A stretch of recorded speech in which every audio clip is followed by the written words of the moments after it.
एक बार आप सबका फिर से स्वागत है मेरे YouTube channel basic with Yashpal ma'am पर। तो स्टूडेंट्स, पिछले वीडियो में हमने सेंटेंस और उसके टाइप्स के बारे में बहुत अच्छे से समझ लिया था। अब हम जो है इस वीडियो में समझेंगे सब्जेक्ट और प्रेडिकेट। बहुत सारे बच्चों को कंफ्यूजन रहता है इस सब्जेक्ट और प्रेडिकेट के बारे में कि सब्जेक्ट और प्रेडिकेट को आइडेंटिफाई कैसे करें, क्योंकि एग्जाम में जब तैयारी करनी होती है तो बिल्कुल दिमाग गोल हो जाता है, टाइम की कमी रहती है। अगर हम उसे डिटेल से समझने लगे तो हमारे पास टाइम बहुत कम होता है। इस वजह से टाइम मैनेजमेंट और डिटेल एक्सप्लेनेशन दोनों का बेस्ट कॉम्बिनेशन मिलेगा आपको इस वीडियो में। बने रहेगा वीडियो में अंत तक। चलिए शुरू करते हैं आज का टॉपिक। सब्जेक्ट प्रेडिकेट सेंटेंस के दो पार्ट होते हैं, उसमें सब्जेक्ट कौन सा है, प्रेडिकेट कौन सा है। शुरू करते हैं इसको समझना। सब्जेक्ट प्रेडिकेट, तो फर्स्ट ऑफ ऑल सब्जेक्ट की पहचान क्या हो सकती है? जो काम करता है, यानी सब्जेक्ट वो चीज है जो काम करता है। जैसे ये सेंटेंस है, मान लीजिए the sun rises in the east, तो इसमें कुछ काम हो रहा है। क्या हो रहा है? सूरज पूरब में निकलता है।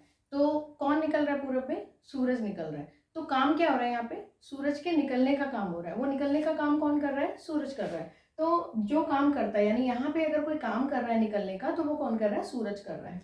जिसके बारे में बात हो रही हो, बात किसके बारे में हो रही है? सूरज के बारे में हो रही है। तो या तो जो काम कर रहा है, आप इस तरीके से इसको समझिए कि जो काम कर रहा है वो, या फिर जिसके बारे में बात हो रही है। तो the sun rises in the east में सूरज के बारे में बात हो रही है कि सूरज पूरब में निकलता है, ना कि ईस्ट के बारे में। पूरब के बारे में कोई बात नहीं हो रही, सूरज के बारे में बताया जा रहा है कि वो ईस्ट में निकलता है, पूरब में निकलता है। काम कौन कर रहा है इसमें? निकलने का काम सूरज कर रहा है। तो हमारा यहाँ पे जो सूरज है यानी द सन, ये हमारा सब्जेक्ट हो जाएगा। नेक्स्ट देखिए, my mother is a house wife. My mother is a house wife, मेरी माता जी हाउस वाइफ है, यानी मेरी मम्मी हाउस वाइफ है। अब इसमें कुछ काम नहीं हो रहा, तो ऐसे भी सेंटेंसेस होते हैं ना जिसमें कुछ काम नहीं हो रहा, उसमें हम कैसे आइडेंटिफाई करेंगे? तो यहाँ पे किसके बारे में बात हो रही है? हाउस वाइफ के बारे में या माता जी के बारे में? यहाँ पे हमारी माता जी के बारे में बात हो रही है, हमारी मम्मी के बारे में बताया जा रहा है कि वो हाउस वाइफ है, ना कि हाउस वाइफ के बारे में बताया जा रहा है कि वो मेरी मम्मी है। नो, मेरी मम्मी हाउस वाइफ है। तो मम्मी की बात हो रही है, मदर की बात हो रही है, तो यहाँ पे कोई काम नहीं हो रहा। मदर की बात हो रही है, तो मदर जो होगी यहाँ पे क्या होगी? सब्जेक्ट हो जाएगी। उनके बारे में बात क्या हो रही है कि वो हाउस वाइफ है, उनके बारे में बात हो रही है, लेकिन बात हो किसके बारे में रही है? मदर के बारे में। Next, Shaurya and Arya are brothers. तो शौर्य और आर्य जो है वो यहाँ पे ब्रदर्स हैं। ये बताया जा रहा है कि शौर्य और आर्य ब्रदर हैं। किसके बारे में बात हो रही है? शौर्य और आर्य के बारे में। भाइयों के बारे में बात हो रही है? नहीं, शौर्य और आर्य के बारे में बताया जा रहा है कि वो दोनों आपस में भाई हैं, ना कि ये बताया जा रहा है कि वो दोनों भाई शौर्य और आर्य हैं। तो शौर्य और आर्य के बारे में बात कर रहे हैं हम।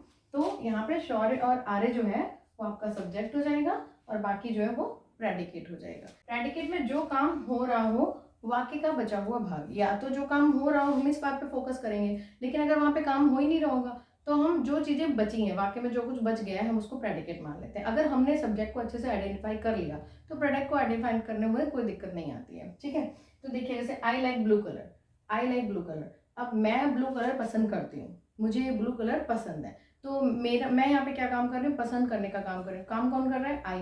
तो आपको यहाँ पे पता लगी क्या होगा कि आई सब्जेक्ट है। तो ये जो बचा हुआ पार्ट है, यानी यहाँ पे काम क्या हो रहा है? ब्लू कलर को पसंद करने का काम हो रहा है, और वो काम मैं कर रही हूँ। तो जो काम मैं कर रही हूँ, मेरे बारे में जो कुछ भी बताया जा रहा है वो प्रेडिकेट है। जिसके बारे में बताया जा रहा था वो सब्जेक्ट था। जो उसके बारे में बताई जा रही है बात, वो क्या हो गया? प्रेडिकेट हो गया। तो मेरे बारे में बताएंगे कि आई लाइक ब्लू कलर, मुझे ब्लू कलर पसंद है। सेकंड देखिए, my younger brother is 9 years old। मेरा छोटा भाई 9 साल का है। मेरा छोटा भाई, ये हमें पता है, उसके बारे में बताया क्या जा रहा है कि वो 9 साल का है। तो वो 9 साल का है, ये हमारा क्या हो गया? प्रेडिकेट हो गया।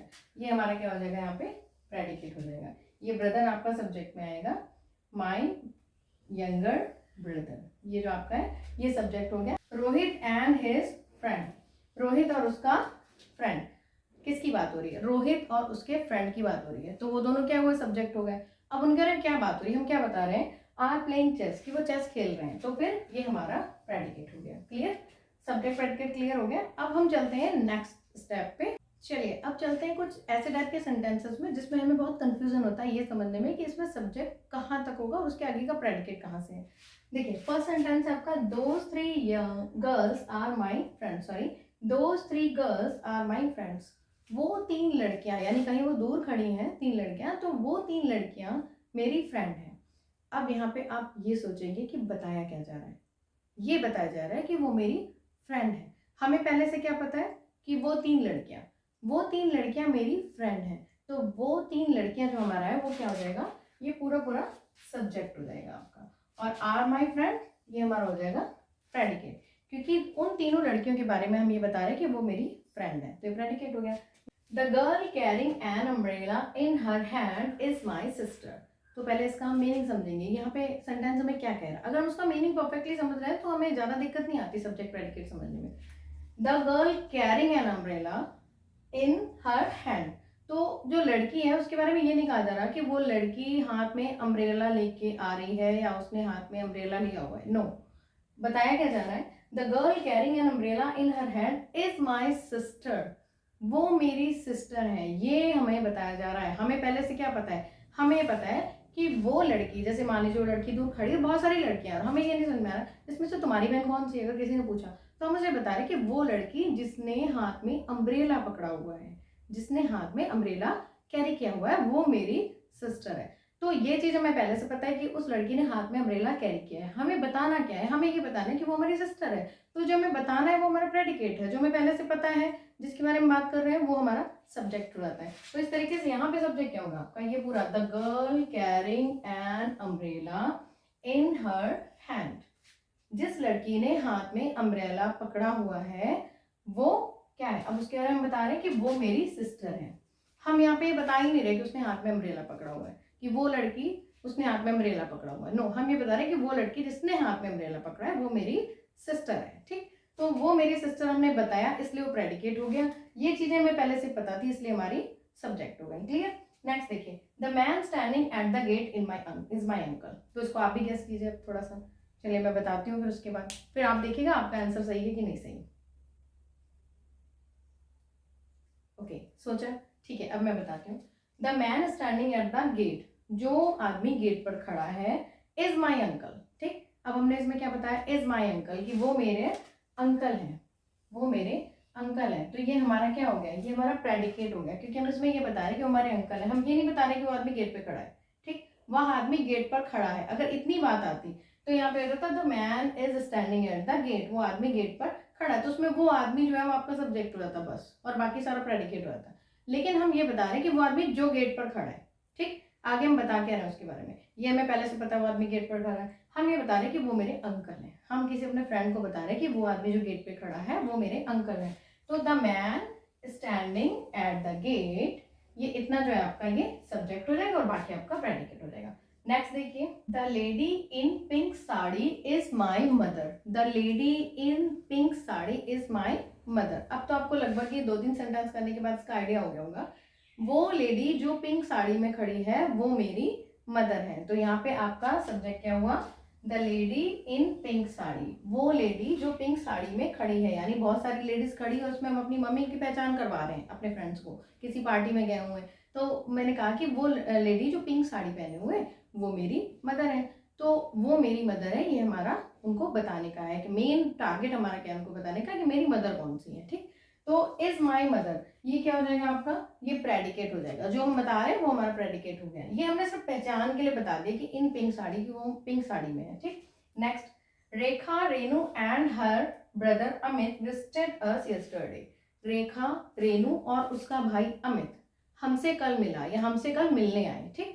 तो Rekha, Renu and his brother Amit, यहाँ तक आपका क्या हुआ, सब्जेक्ट हुआ। हम किसकी बात कर रहे हैं, हम रेखा की बात कर रहे हैं, हम रेनू की बात कर रहे हैं, हम उसके भाई अमित की बात कर रहे हैं, ठीक। हमने उनके बारे में बात क्या की है कि वो हमसे मिलने आए कल, ठीक। तो जो बात हमने उनके बारे में की है वो हमारा हो गया प्रेडिकेट, और हमने जिसके बारे में बात की है वो हमारा हो गया सब्जेक्ट। तो आई होप आपको ये चीजें समझ में आई होंगी। आज के लिए इतना ही। आज हमने सीखा सब्जेक्ट और प्रेडिकेट की पहचान करना और कंफ्यूजिंग सेंटेंसेस में सब्जेक्ट प्रेडिकेट कहाँ होते हैं वो जानना। तो आई होप आप अगर अभी तक इस वीडियो में बने हुए हैं तो मुझे पूरी उम्मीद है कि आपको निराशा नहीं हुई होगी।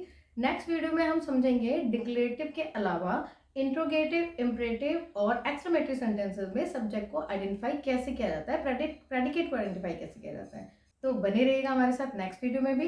और अगर आपको ये वीडियो पसंद आई है तो प्लीज़ प्लीज़ प्लीज़ वीडियो को लाइक जरूर कीजिएगा। अगर आपको लगता है कि किसी और को भी समझना चाहिए तो ये वीडियो शेयर जरूर कीजिएगा, और वीडियो पर कमेंट भी जरूर करके मुझे बताइएगा कि मेरी मेहनत सफल हुई है या नहीं सफल हुई है, और आपको और किस टॉपिक पे कॉन्सेप्ट को समझना है वो भी मुझे जरूर लिखिएगा। चलिए मिलते हैं अपनी नेक्स्ट वीडियो में, जिसमें हम सब्जेक्ट प्रेडिकेट को और डिटेल से समझेंगे। Till then, bye bye.